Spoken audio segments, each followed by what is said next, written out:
Hi hello, माझ्या नवीन ब्लॉगमध्ये आपलं स्वागत आहे. तर राजगुरुनगरमध्ये पहिल्यांदाच आनंद मेळावा भरला होता आणि त्यामुळं मग आम्ही शंभूला आणि सावीला गेलो घेऊन.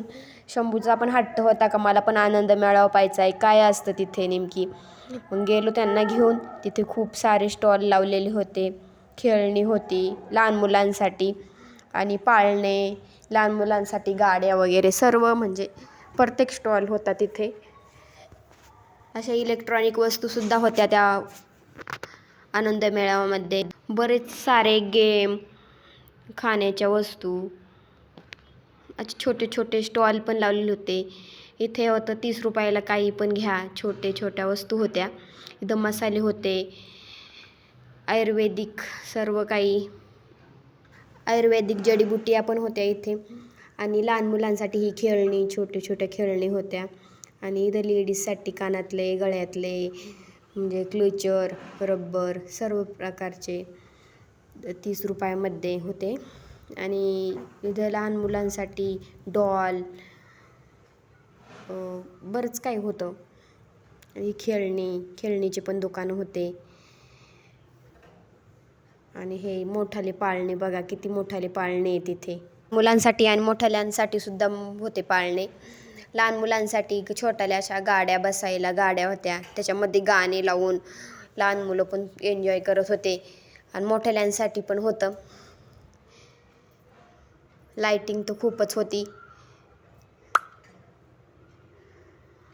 इथं कच्ची दाबेली, परत पाणीपुरीचे स्टॉल लावलेले होते. आणि लहान मुलांसाठी पण खेळणीचे स्टॉल लावलेले होते. किती म्हणजे भरपूरच लाईट होती, त्यामुळे एवढे काय स्पष्ट काय दिसत नाही. इथं छोट्याल्या मुलांसाठी गाड्या होत्या, त्याच्यावरती बसवायचं 30 रुपये तिकीट होतं.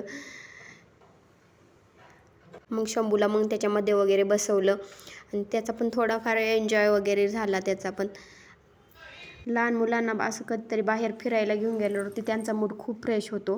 त्यामुळं आम्ही कधी सावीला आणि शंभूला असं बाहेर फिरायला घेऊन जातो. इथे तर शंभूने खूपच एन्जॉय केला होता.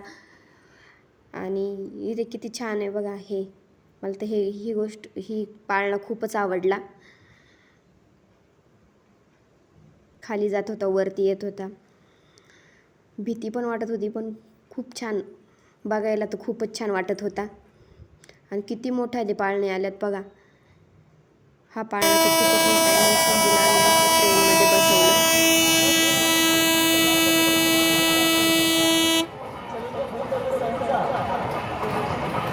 ट्रेनचे 5 चक्कर होते, राऊंड 5 राऊंड होते.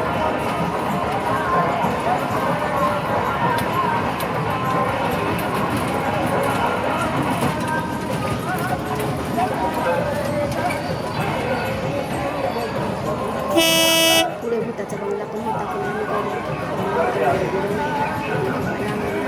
अलाउड नव्हतं बघा. इथे भूताचा बंगला पण आहे, गेलो नाही. व्हिडिओ आवडल्यास लाईक, शेअर आणि सबस्क्राईब करा नक्की. बाय.